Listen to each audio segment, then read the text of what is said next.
जय हिंद दोस्तों। आज एक बार आपका फिर स्वागत है एसएस एजुकेशन पाठशाला में। आज है 1 जनवरी 2023। आपको और आपके परिवार को नए साल की हार्दिक शुभकामनाएं। उम्मीद है कि आपका पिछले साल भी अच्छा बीता होगा और आपका आने वाला साल है वो भी आपके लिए खुशियाँ लेके आए। ठीक है, तो उसके बाद आज हमारा टॉपिक है कि भारतीय संविधान में कितनी भाषाओं का वर्णन है, या मूल संविधान में कितनी भाषाओं का वर्णन था, या अभी जो वर्तमान में संविधान में कितनी भाषाएं हैं, या किस भाषा को किस संविधान संशोधन तक जोड़ा गया था। ये इस प्रकार के क्वेश्चन की एसएससी जीडी के क्वेश्चन पेपर आने वाला है अभी, या कोई भी पेपर जिसके अंदर पॉलिटिकल साइंस का पोर्शन ऐड है उसके अंदर ये बहुत संभावना रहती है कि पूछ लिया जाता है कि ये मान लो 15वीं भाषा किस संविधान संशोधन तक जोड़ी गई, या संविधान कितनी भाषाएं हैं, या मूल संविधान में कितनी भाषा का वर्णन था। इस प्रकार के क्वेश्चन अक्सर पूछे जाते हैं। आप प्रीवियस क्वेश्चन जो एसएससी जीडी का पेपर होता है उसको देख सकते हैं कि उसमें भी ऐसे हर साल कई कई प्रकार क्वेश्चन पूछे जाते हैं कि पूछ लिया जाता है कि संविधान की कितनी भाषाएं हैं, मूल संविधान की कितनी भाषाएं थी, जैसे संविधान किस अनुसूची में भाषा का वर्णन है, संविधान किस भाग में इसका वर्णन दिया गया है। तो देखते हैं कि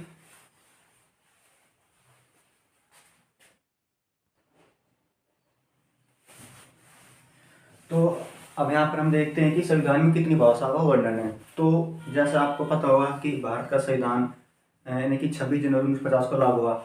तो उस समय जो मूल संविधान यानी कि जो संविधान लागू होने के समय भारत संविधान कितनी भाषा का वर्णन था, मुख्य रूप से 14 भाषाओं का वर्णन था। इन 14 भाषाओं का वर्णन संविधान किस अनुसूची में था। तो संविधान में आपको पता हो कि संविधान में मूल संविधान में 8 अनुसूचियाँ थी। तो जो 8वीं अनुसूची में इन 14 भाषाओं का वर्णन था, यानी कि वर्तमान में 22 भाषाएं हैं। इन 22 भाषा का वर्णन पूछे संविधान किस अनुसूची में, तो संविधान की 8वीं अनुसूची में है। अगर आपसे पूछे कि संविधान किस भाग में भाषा का वर्णन दिया गया है, तो संविधान के भाग 17 में भाषाओं का वर्णन दिया गया है। और अनुसूची पूछे तो 8वीं अनुसूची के अंदर। तो जैसा कि अभी मैंने आपको बताया कि जब मूल संविधान के अंदर मुख्य रूप से 14 भाषाओं का वर्णन था। ठीक है, तो उसके बाद संविधान में संशोधन होते गए संविधान में अन्य और भाषा ऐड होती गई। तो वर्तमान में मुख्य अभी 22 भाषा का वर्णन है। तो 14 भाषा तो थी मूल संविधान के अंदर। उसके बाद जो संविधान के अंदर जैसे धीरे धीरे करके संशोधन हुए उनके तहत धीरे धीरे करके भाषाओं को जोड़ा गया। और अभी वर्तमान में अगर आपको पता हो तो वर्तमान में संविधान के अंदर 22 भाषाओं का वर्णन दिया गया है, जिसके अंदर कि संविधान के अंदर से कि हिंदी हो गई, संस्कृत हो गई, इस प्रकार की बोडो, डोगरी, संथाली, मैथिली, इस प्रकार की 22 भाषा का वर्णन है। हाँ, एक बात आप याद रहे कि बेशक से अंग्रेजी ग्लोबल लैंग्वेज हो चुकी है, इसको विश्व के लगभग हर देश में इसका यूज किया जाता है, लेकिन भारत में भी इसका काफ़ी यूज होता है। लेकिन भारत के संविधान की जो 22 भाषा का वर्णन किया गया 8वीं अनुसूची के अंदर, उसमें इसकी जगह नहीं है। यानी कि अगर आपसे पूछे कि क्या भारत की संविधान की अनुसूची में अंग्रेजी भाषा का वर्णन है, तो इसका आंसर होगा नहीं है। ठीक है, तो इसको आप विशेष तौर पर ध्यान रखें। तो उसके बाद देखते हैं कि संविधान के अंदर जो भाषा का संविधान के अंदर जो भाषा ऐड हुई, या संविधान के अंदर जो धीरे धीरे भाषाएं शामिल हुई, उसके बाद वो तीन चरणों के अंदर हुई मुख्य रूप से। तो एक तो हुई 1967 के तहत। ठीक है, उसके बाद धीरे धीरे करके इस प्रकार 1967, 1972 और उसके बाद 2003 के अंदर, यानी कि 3 संविधान संशोधन हुए। और इसी के तहत संविधान की जो बाकी भाषाएं बचती है 14, उसके बाद जो 8 भाषाएं थी उसके बाद ऐड हुई, वो इन 3 संविधान संशोधन के तहत हुआ। तो 1967 के तहत, यानी 1967 के तहत संविधान के अंदर 21वां संविधान संशोधन हुआ। 21वां संविधान संशोधन 21वां संविधान संशोधन कब हुआ? 21वां संविधान संशोधन 1967 के तहत 67 के अंदर हुआ। तो उस समय किस भाषा को जोड़ा गया? उस समय सिंधी भाषा, यानी कि सिंधी भाषा भारत के अंदर संविधान में 15वीं भाषा बनी। क्योंकि 14 भाषा तो पहले ऐड थी मूल संविधान में, उसके बाद 15वीं भाषा सिंधी भाषा 15वीं भाषा बनी। इसको कब जोड़ा गया? 1967 के नाम 21वें संविधान संशोधन के तहत सिंधी भाषा में जोड़ा गया। ठीक है, उसके बाद 1972 के अंदर 1972 के अंदर अगला संविधान संशोधन होता है, ये होता है 71वां संविधान संशोधन। 1972 के अंदर 71वां संविधान संशोधन होता है, ठीक है। सॉरी 1992 माफ करो, 1992 के अंदर 71वां संविधान संशोधन होता है, ठीक है। तो उसके अंदर क्या है कि 15वीं भाषा संधि होगी, उसके बाद 3 भाषाओं को और ऐड किया गया। वे 3 भाषाएं कौन सी थी, इसको आप एक ट्रिक से याद कर सकते हैं।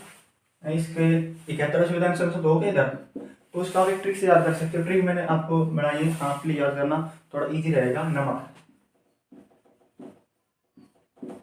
नमक से कैसे याद करेंगे कि नमक से नेपाली,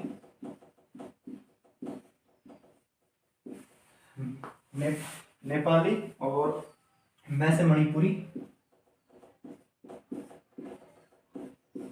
और कैसे हो जाएगी कोंकणी। इधर देख लेते इसको, कोंकणी या कोंकणी, ठीक है। तो इस प्रकार ये संविधान के अंदर 3 भाषा ऐड हो गई, यानी कि 15वीं भाषा हो गई, इसके बाद 16वीं 17वीं 18वीं, यानी कि जो ये 3 भाषाएं थी वो एक साथ ऐड हुई थी। ये कभी 1992 के 71वें 2003 के तहत 4 भाषा को और ऐड किया गया।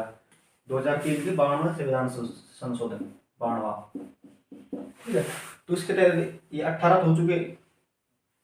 1967 के तहत 21वें संविधान संशोधन तहत एक भाषा सिंधी ऐड हुई, 15 हो गई। उसके बाद 3 ऐड अभी भाषा हुई, जिसका भी ट्रिक बताइए। नमक ऐसे नेपाली, मणिपुरी और कोंकणी भाषा, ठीक है। उसके बाद 2003 में 52वां संविधान संशोधन, उसके तहत 4 भाषा को ऐड किया गया।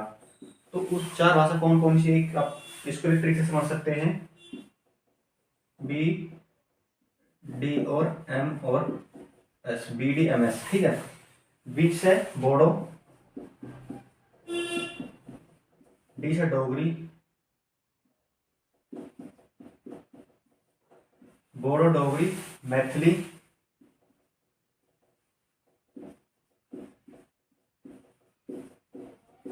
ऐसे संथाली हो जाएगी, संथाली, ठीक है। तो इसके अंदर जो 2003 के तहत 52वां संविधान संशोधन, उसके तहत 4 भाषा को ऐड किया गया, ठीक है। 4 भाषाओं के अंदर कौन कौन सी थी, इसका एक ट्रिक से याद कर सकता है। BDMS, बोडो डोगरी मैथिली संथाली, ठीक है। तो आप ये समझ गए होंगे, अगर नहीं समझे तो इस वीडियो को आप वापस देख सकते हैं। मिलते हैं किसी नई टॉपिक के साथ, जब तक मौज मस्ती कीजिए। आज नया साल है तो एंजॉय कीजिए, मौज मस्ती करें और अच्छे से रहे। वीडियो देखने के लिए थैंक यू। अगर आपको वीडियो अच्छी लगे तो आप लाइक, शेयर और किसी अपने दोस्त साथ शेयर भी कर सकते हैं, और चैनल को इस प्रकार वीडियो देखने के लिए सब्सक्राइब भी कर सकते हैं। Thank you.